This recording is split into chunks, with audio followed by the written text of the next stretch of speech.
GVMC 65వ Bombay colony Garudadri కొండపై వెలిసిన శ్రీ వైకుంఠ వెంకటేశ్వర స్వామి ఆలయంలో ఆలయ ధర్మకర్త మంత్రి మంజుల, ఆలయ చైర్మన్ దొడ్రమన్ ఆధ్వర్యంలో వెంకటేశ్వర చారిటబుల్ ట్రస్ట్ వారి ఆర్థిక సహాయంతో అన్న సంరాధన కార్యక్రమం జరిగింది. ఈ కార్యక్రమానికి మాజీ కౌన్సిలర్ కొయ్యి భారతి ముఖ్య అతిథిగా విచ్చేసి స్వామివారికి ప్రత్యేక పూజలు నిర్వహించారు.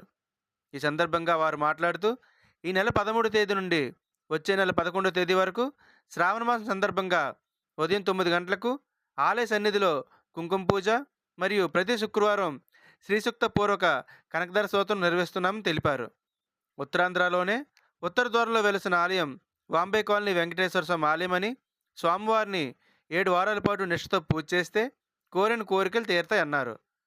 రొంపచర్ల శ్రీనివాసాచార్యులు స్వామివారికి ప్రత్యేక అలంకరణ చేసి పూజలు నిర్వహించారు. ఈ కార్యక్రమంలో ఉమ్మ ఈశ్వరి, గురుసు రామలక్ష్మి, పి ఆదిలక్ష్మి, దుత్తులక్ష్మి, పెంటకోట రాజు, విజయనాయక్ మరియు ఆలయ సేవకులు, భక్తులు అధిక సంఖ్యలో పాల్గొన్నారు.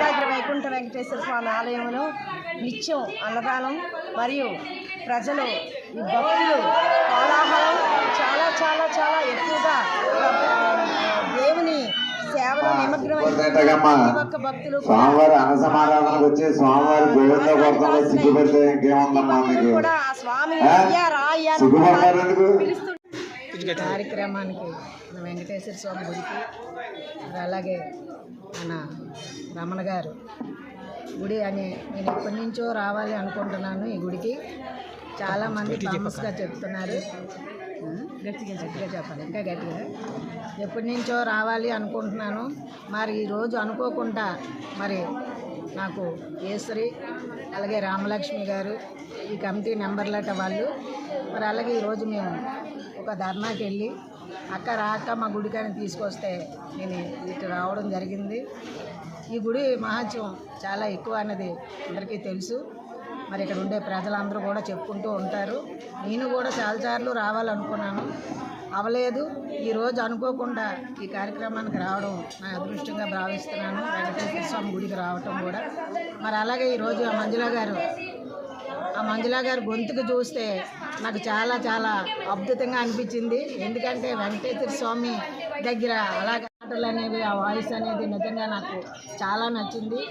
అలాగే మరి ఎంతటి గుడిని మెయింటైన్ చేస్తున్న మన రమణ గారికి నిజంగా నేను అభినందన తెలియపరచుకుంటున్నాను.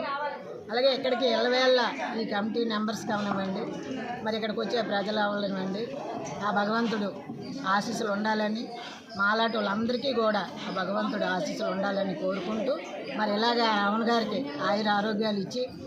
శ్రీనివాసయ్య, ఈ కలియుగంలో వెంకటేశ్వర స్వామి ఈ భూమిపైని వెంకటేశ్వర స్వామిగా అవతరించి ఈ కలియుగంలో భక్తుల్ని కాపాడాలని ఏడుకొండలవాడు, వైకుంఠవాసుడు, అఖిలాండ కోటి బ్రహ్మాండ నాయకుడైనటువంటి స్వామి ఈ అవతారాన్ని మరి ధరించాడు. మరి మన గాజువాకలో ఉత్తరాంధ్రలోనే ఉత్తర ద్వారాన్ని గాజువాక గరుడాద్రి కొండపై వెలిసినటువంటి వైకుంఠాన్ని స్వయంభూగా వెలిసినటువంటి స్వామి. ఇదంతా తులసివనంలో స్వామి వెలిసి కూర్మావతారం అవతరించి ప్రతి శనివారం కూడా నిత్య అన్నదానాలు నిర్వహిస్తూ ఉన్నారు. అలాగే ఏ రోజు ఏ స్వామికి ఎలాంటి పూజ చెయ్యాలి, తిరుమల తిరుపతిలో ఎటువంటి కైంకర్యాలు స్వామికి మరి జరుగుతాయో ఈ వైకుంఠ వెంకటేశ్వర స్వామికి కూడా అవే కైంకర్యాలు జరుగుతూ ఉంటాయి. అలాగే మనం రానున్న రోజుల శ్రావణ మాసం ప్రతి ఒక్క ఆడపడుచు కూడా ఈ శ్రావణ లక్ష్మీదేవిని చక్కగా పూజించి ఆరోగ్య కానీ ఇలాంటి పూజలు వచ్చినప్పుడు కూడా మన ఆడపడుచులైనటువంటి అమ్మవారిని ఎంత వేడిక చేస్తే మన ఇంట్లో అంత వేడికగా ఉంటుంది. అందుకే ప్రతి ఒక్కరూ కూడా సద్వినియోగం చేసుకుంటారని కోరుకుంటూ, మరి వెంకటేశ్వర స్వామి గురించి అయితే మనం చెప్పక్కర్లేదు. స్వామి మనం చెప్పడం కాదు, సాక్షాత్తు వారి కంటికెళ్ళి కనబడుతూ స్వామి వాళ్ళ నోటంట పలికిస్తూ ఉన్నారు.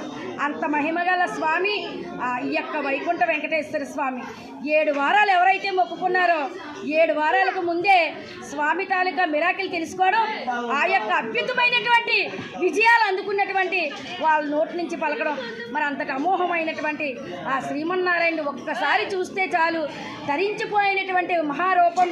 తిరుమల తిరుపతిలో స్వామి ఏ విధంగా అయితే కనిపిస్తూ ఉంటారో ఇక్కడ ఉన్నటువంటి వైకుంఠ వెంకటేశ్వర స్వామి కూడా ఉత్తర ద్వారంలో మనకు అదే రీతిలో దర్శన భాగ్యం ఇస్తారు.